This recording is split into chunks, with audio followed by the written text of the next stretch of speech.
అద్భుతంగా కొండపై దర్శనమిచ్చేటువంటి శ్రీ వెంకటేశ్వర స్వామితో పాటు శ్రీ బ్రహ్మరథము, శ్రీవారి పాదాలు, హనుమంతుడి విగ్రహము, అత్యంత పెద్దగా ఉండేటువంటి గరుడ వాహన సేవ, ఇక్కడ దర్శనమిచ్చేటువంటి అతిపెద్ద గంట మరియు నీటిలో కనిపించేటువంటి విష్ణుమూర్తి చాలా అద్భుతంగా దర్శనమిస్తాయి. రండి, ఈరోజు మనం స్వర్ణగిరి శ్రీ వెంకటేశ్వర స్వామి దేవాలయం గురించి పూర్తి వివరాలు తెలుసుకుందాము. ఈరోజు మనం తెలంగాణలో కొత్తగా వెలుగొందుతున్నటువంటి అద్భుతమైన వైకుంఠధామం. ఇది యాదాద్రి భువనగిరి జిల్లా సమీపంలోని స్వర్ణగిరి శ్రీ వెంకటేశ్వర స్వామి దేవాలయం. ఇది సుమారు హైదరాబాద్కి 50 కిలోమీటర్ల దూరంలో ఉంటుంది. ఉప్పల్ రింగ్ రోడ్కి అయితే 40 కిలోమీటర్ల దూరంలో ఉంటుంది. ఇది భువనగిరి పట్టణానికి 1.5 కిలోమీటర్ దూరంలోనే మానేపల్లి కొండలపై ఈ అద్భుతమైన దేవాలయం నిర్మించబడింది. ఈ ఆలయ స్థల పురాణంలోనికి వెళ్ళినట్లయితే ఇది 22 ఎకరాల విస్తీర్ణంలో విరాజిల్లుతున్నటువంటి ఈ కలియుగ ప్రత్యక్ష దైవమైన శ్రీ వెంకటేశ్వర స్వామికి అంకితం చేయబడింది.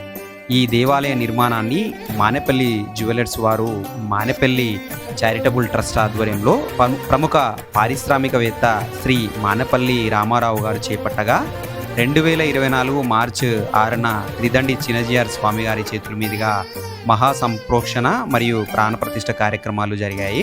స్వర్ణగిరి అంటే బంగారు కొండ అని, స్వర్ణం అంటే బంగారం అని, గిరి అంటే కొండ అని అర్థము. ఇక్కడ ఆలయ గోపురాలు, నిర్మాణ శైలి, కొండపై ఉన్న దివ్యమైన వాతావరణం చూసినప్పుడు నిజంగా ఒక స్వర్ణ పర్వతం పైన ఉన్నామా అనిపిస్తుంది. ఈ ఆలయానికి చేరుకోవడం అయితే చాలా సులువు.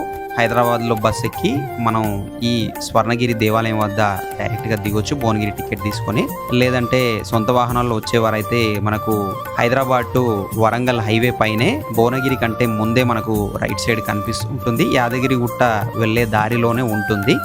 మీకు నేను డిస్క్రిప్షన్లో లొకేషన్ ఇస్తాను. సొంత వాహనాల్లో వచ్చేవారు రావచ్చు. బస్సుల్లో వచ్చేవారు ఇక్కడ ఎల్లమ్మ గుడి ఉంటుంది, భువనగిరి ఎల్లమ్మ గుడి దగ్గర దిగి నడుచుకుంటూ వెళ్ళొచ్చు. 1.5 కిలోమీటర్ ఉంటుంది హైవే నుంచి. లేదంటే ఆటోలు కూడా ఉంటాయి, 20 రూపీస్ ఛార్జ్ చేస్తారు, అక్కడికి వెళ్ళొచ్చు. సొంత వాహనాల్లో వచ్చేవారికి అయితే 2 వీలర్కి 20 రూపీస్, 4 వీలర్కి 50 రూపీస్ పార్కింగ్ ఛార్జెస్ ఉంటాయి. ఇంకా మీకు వెళ్ళడానికి ఏదైనా డౌట్స్ ఉంటే కమెంట్ బాక్స్లో తెలియండి, నేను వివరాలు ఇస్తాను. వాహన పార్కింగ్ పూర్తి చేసుకొని ప్రధాన ఆలయం వైపు మనకు సాగినట్లయితే ఇక్కడ బ్రహ్మరథం కనిపిస్తుంది. సాయంత్రం పూట అయితే లైట్ల కాంతుల్లో ఫౌంటైన్ల మధ్యలో చాలా అద్భుతంగా కనిపిస్తుందట. ముందుకు వెళ్ళినట్లయితే శ్రీవారి పాదాలు కనిపిస్తూ ఉంటాయి. అక్కడే కాళ్ళు కడుక్కొని పక్కనే ఉన్నటువంటి రామానుజాచార్యుల విగ్రహానికి మొక్కుకొని మనం మెట్ల మార్గం ద్వారా ఆలయానికి చేరుకోవచ్చు. ఇక్కడ రూఫ్ టాప్ కూడా ఉంటుంది, నీడ ఉంటుంది, చక్కగా మనం పైనకి ఎక్కొచ్చు. ఈ వెళ్ళే మార్గంలో ఏంటంటే విష్ణుమూర్తి యొక్క అవతారాలన్నీ మనకు లెఫ్ట్ సైడ్లో కనిపిస్తూ ఉంటాయి. లక్ష్మీ నరసింహస్వామి కావచ్చు, శ్రీరాముడి విగ్రహాలు, పరశురాముడి విగ్రహాలు, ఇంకా చాలా విగ్రహాలు ఇక్కడ మనకు కనిపిస్తూ ఉంటాయి. దర్శనం చేసుకుంటూ వెళ్ళొచ్చు. ఎవరైనా మొక్కులు మొక్కుకున్న వాళ్ళు మెట్లకి బొట్లు పెట్టుకుంటూ కూడా పైకి వెళ్తూ ఉన్నారు. పైనకు వెళ్దాం మనం.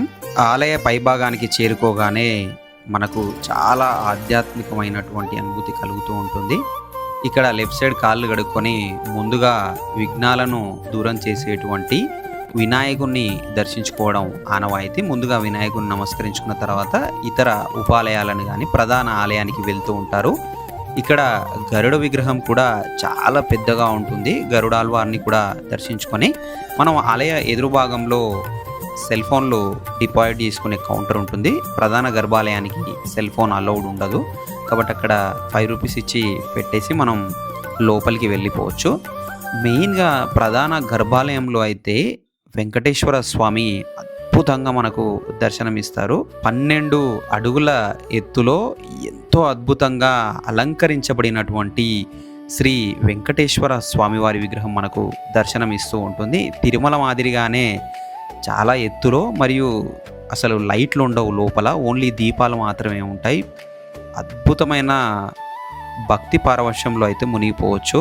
ఇక్కడ శ్రీనివాసుడితో పాటు పద్మావతి అమ్మవారు, ఆండాల అమ్మవారు ఇక్కడ మనకు దర్శనమిస్తూ ఉంటారు. ఇదే ఆలయంలో బయటకు వెళ్ళే దారిలోనే మదన కృష్ణ స్వామి యొక్క దర్శనం చేసుకోవచ్చు. ఎదురుగా గరుడాల్వారు, ఆలయంలోనే శ్రీ రామానుజాచార్యుల సన్నిధులు కూడా ఉన్నాయి. గర్భాలయం లోపల నుంచి బయటకు వచ్చినట్లయితే అక్కడ ప్రసాదం ఇస్తూ ఉంటారు. ఫ్రీ ప్రసాదం ఉంటుంది, తినొచ్చు.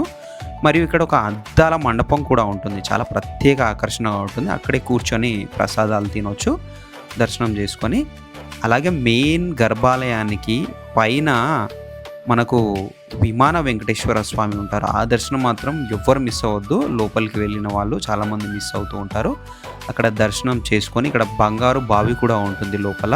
దర్శనం చేసుకొని కాసేపు కూర్చొని బయటికి రావచ్చు. బయటకు వచ్చాక మళ్ళీ ఫోన్ తీసుకోవచ్చు.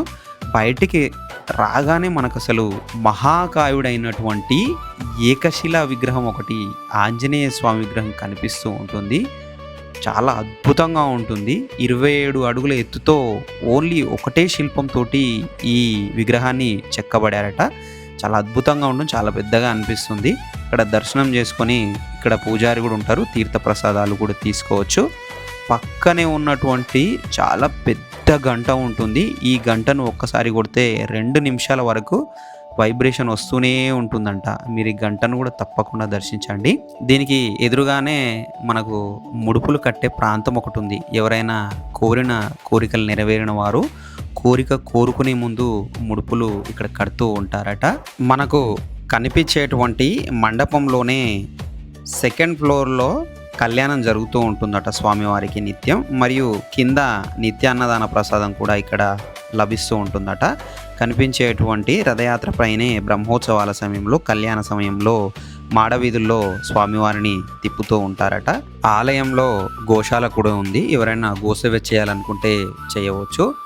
ఇక ఈ ఆలయంలో చాలా ప్రత్యేక ఆకర్షణగా నిలిచినటువంటి, ఎంతో మందిని ఆకర్షించినటువంటి ఆలయ ప్రాంగణంలోని జలనారాయణ స్వామిని అయితే మనం దర్శిద్దాము. ఇక్కడ పుష్కరిణి మధ్యలో నీటిపై శయనిస్తున్నటువంటి ఆదినారాయణుడి రూపం ఎంతో అందంగా ఉంటుంది.